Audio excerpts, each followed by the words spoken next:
We are recording. Okay. Should we like say hi and things? Up to you. How do you want to start it? Okay. So I was thinking, like, say, hey there. And are we doing cuz and cause? Mm-hmm. Oh, okay. So I could be like, we both say, hey there. And then um maybe you could say it's like, it's point at me like cuz and you kai. Does that make any sense at all? I guess, babe. Probably don't, does it? Just introduce ourselves, I guess. I don't know. Screw it. Hey y'all, it's Cousin Cause here. What's up? we tried we tried for a good intro, but hey, we're trying it by ourselves for the first time. The right Yep, absolutely. yeah. Nobody probably ain't gonna watch. That's okay. Well, All right. Would you like me to introduce the topic or would you like to? go ahead. All right. So, now it was Cause's idea. He said that he would like for us to discuss how we dealt with the COVID and everything when our whole family got it. So that's what we're gonna do today. Yep, that's what we're going to do. Okay. So I was thinking that considering the circumstances and how we did get it, that should probably be your spot to talk. All right. Oh, Oh, go ahead. okay. um, well, we initially caught it up from my sister. My daddy had passed, and we went to visit with my mother, and she didn't know that she had it, and well, we all caught it. So, but Daisy here, she was the first one to have symptoms. If she wants to explain that. Well, yeah, I was the first one to have symptoms. And I'd had them. Started out with like somebody. It felt like somebody had punched me in my forehead as hard as possible, and this headache went on for like 3 days. And it just would not stop.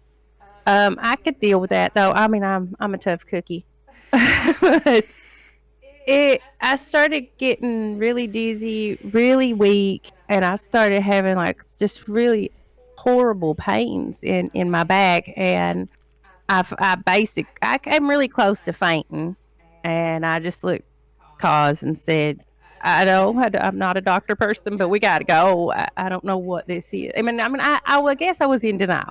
No lie. I mean, nobody wants this thing. We Hmm. spent almost 2 years fighting tooth and nail to keep from getting this, keep my 81-year-old mother from getting this, and our grandbabies. And we've had so many close calls. But it happened, you know. Got my first COVID. That I was the first out of our lot. It wasn't too bad, honest. It really wouldn't. I've had like three since then. I didn't think it was too awful bad. I mean, it was discomforting. I mean, I ain't gonna lie to you, but yeah. Then I think it was 2 days after we found out you had it that we went and got tested. Yeah, this is when Mom started showing symptoms because where you had to rush me to the doctor, the kids had went down there to her, and they really weren't sick. They had a little sniff. They wasn't complaining enough.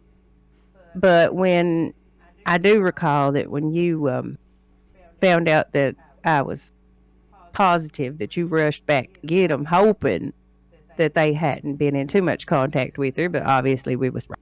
Yeah, we was really Yeah, wrong.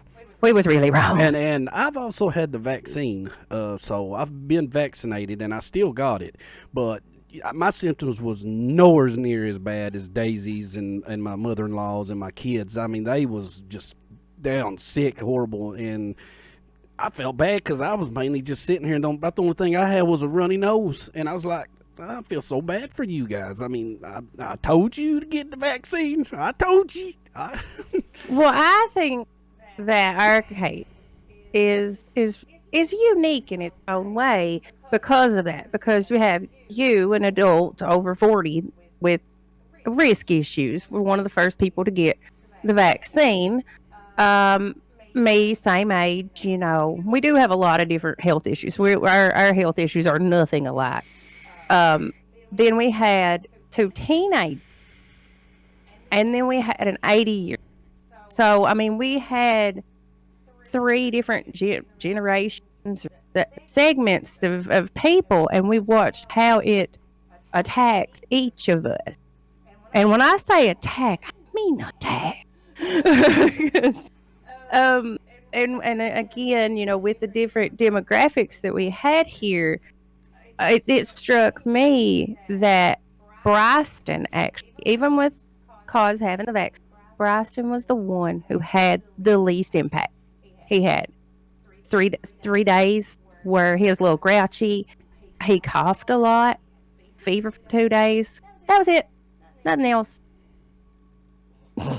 Yeah, Nothing else. me and him, I think, fared out the best. I mean, I still got, I puked like one time. I mean, it was pretty bad. I mean, And you were down for the rest of that day. yeah, I laid down for the rest of the day, but I got back up like later on that evening, and I was fine. I mean, I guess something just hit my stomach wrong or something, and it wasn't right. I was leaned over the porch railing, believe me. I didn't eat for a week and a half. And I mean, I know that sounds like I die, but luckily in that week, I had at least two IVs of fluids, and I had antibiotics because I had another infection during that. And so I had strep as well. So the others didn't have any other underlying. They just had the virus. But what I really want to stress about this virus is if you have a weakness in you, it will come forward. It will attack that somehow. I'm not an expert, neither one of us are here to say or represent in any way that we know what we are talking about medically. We do not. We just talking about our experience. And I've talked to other people too, and I think mentally, this virus is very, very bad on. We've talked to some family members where they had just fought it, and they were so sad, and they have to stay away from everyone too, and they're so helpless because how do you get anything? And it just seems like it won't go away. I mean, if a regular bug, it's like 4 days, and you start to feel the turning point. I and other people that I've talked to are still sick on that 14 day when you're already supposed to be out of quarantine. You can go ahead and say something if you want. I went on a little bit. You're fine. It's all right. Yeah, I mean, like Daisy said, we're no expert on it, but we're just trying to get what our experience was. Get the vaccine. I mean, it does. And wear help. your mask. Yes, and still Wear your wear your mask. mask. Do not let your guard down. That is what we did. Like I said, when I say to you that we fought tooth and nail to keep from getting this for 2 years, we really did. We were not around people. If we went places, we stayed back. We didn't hug people. We're very big on the hand sanitizer. Masks everywhere we go. Even when we visit people, except this one time, I felt like I don't know. Masks, especially in the South, sometimes hit a different. And it does. People in the real rival, they get real upset. I didn't think that his family would get upset about it, but it still puts a barrier between you, and you're trying to be there for them. It's just, I don't know. And I doubted, and I didn't wear it. I didn't make anybody wear it. And I still think that is, I mean, maybe we'd have still called it. I don't know. Maybe, because pretty much everybody that was in the house that day got it. So, yeah, we had other relatives that got it. You got to quit bouncing your head up and down, Daisy, because I know that. the microphone is not wanting to pick you up too well. It doesn't. Everybody knows. You're always telling me, stop turning your head. Well, I can't help it. There's Bryce. You're fine. Wave. Hello, buddy. What's up? Your shirt's on backwards. It's nice, though. Don't worry about it. Yeah, it's getting cold outside. Yeah, it's fall. Yeah, but I mean, I still had to go out. I mean, I didn't have a choice. No, you know, you didn't and- really have to. You didn't go anywhere much except for to the doctors. You kept Yeah. taking us to the doctors, and then and we would go through like drive through to get the medicine and things like that. We had our birth. God love him. He went and got us groceries when we were on strict quarantine then. Yeah. And then my mom's friends, they brought some too. But now, as far as like I was saying, how it attacks things, my daughter, she's very nervous, very emotional, and other than that horrendous cough, that's just pure raw crying emotions the whole time. To the nines, way worse than she already is. You take my mom. She's 81. She's gonna have some issues. She's gonna have more issues. Being 40 years older than we are. I know. So yeah, there was. I'm gonna pause. No. No. Can we- No, you're good. Oh, okay. So she is the only one of us that had to have oxygen. And she got down right after, because they all went and got that MAB or BAM. Some people get BAM. That infusion, it did seem to help them. But she got it as well. And then the next day she had to have oxygen. She couldn't even talk.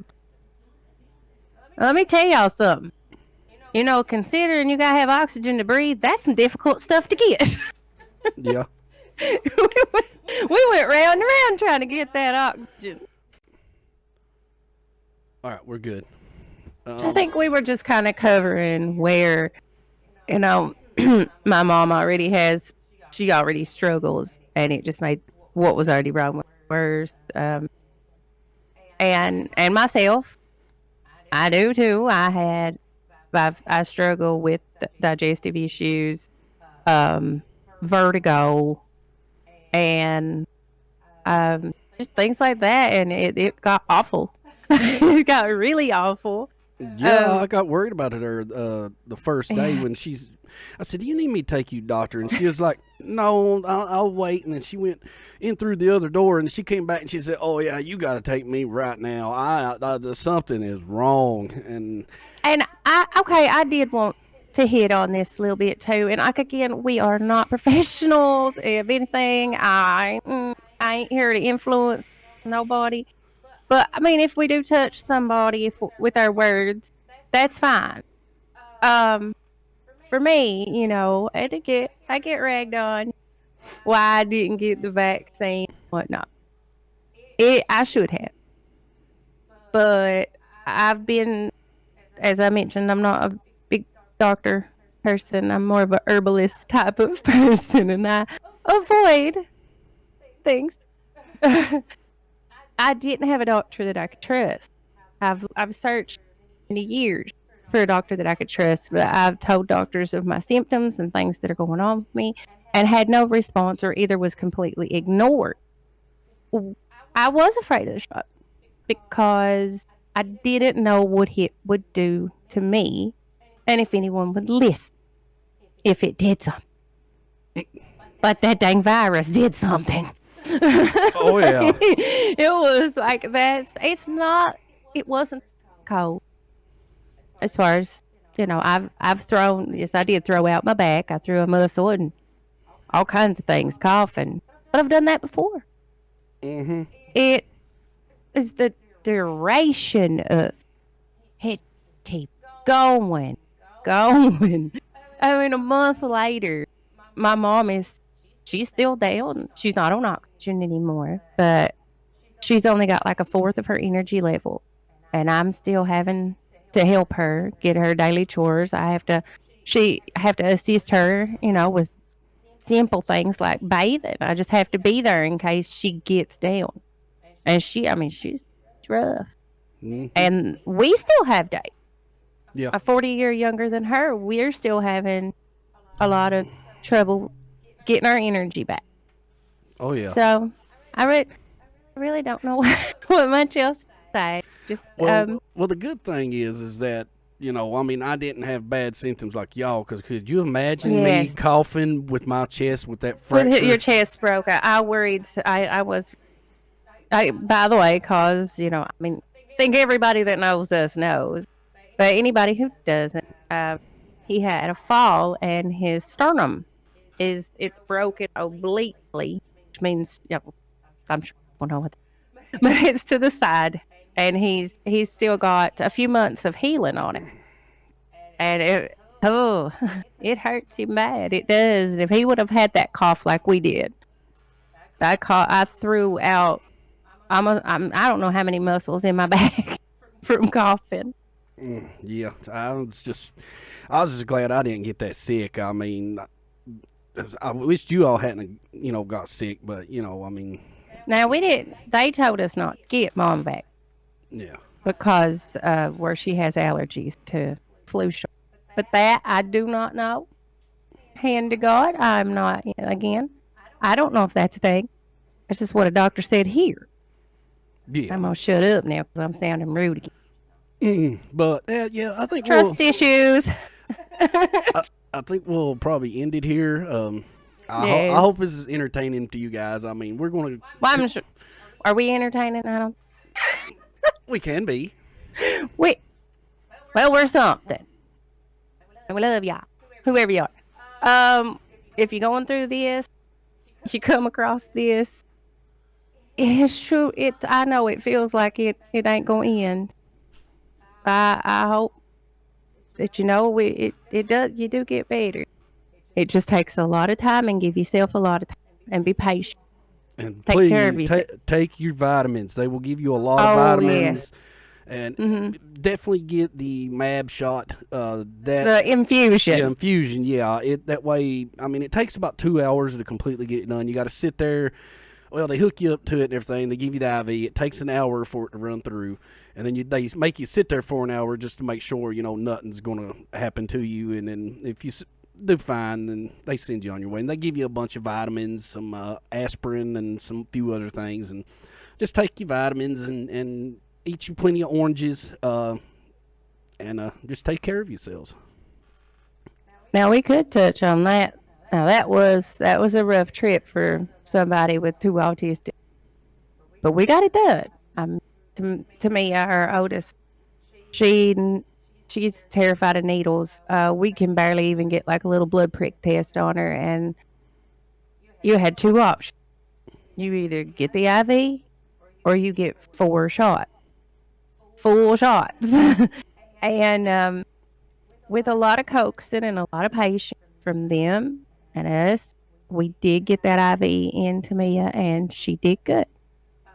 Bryson has ticks on top of his other issues, so there's no way he basically has to be sedated before he can get IVs for that. But he took his 4 shots, and they did pretty good. Oh yeah, and that woman when she poked me first in my right arm, oh my Oh, lord, God. it felt like she was digging for gold. I was like, oh, you gonna go any further in? I was like, oh, that hurt, man. I think she went right in the bone. I tell you, that hurt. Also, remember that it's like as soon as you test positive, get that appointment for the infusion, because if you wait like I did, they didn't even give it to me. It had been Over 10 9 days. days. Well, they said Yeah, 10. it was bad. Mm-hmm. So Yeah. so Daisy couldn't get it, and No. she had to tough on through it. I mean, Yeah. What is it? I had one hospital stay, and it was rough. It was rough. Had my first CT scan. That's like some weird Stargate stuff.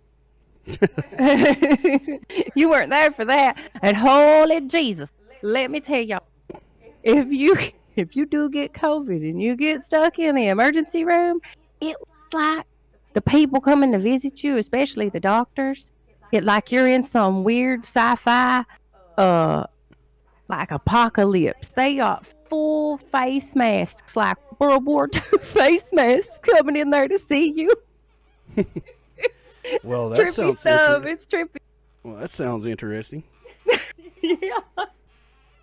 Except the poor little tiny nurses. They just throw them in there with you. They're just a little sheet. We won't go there.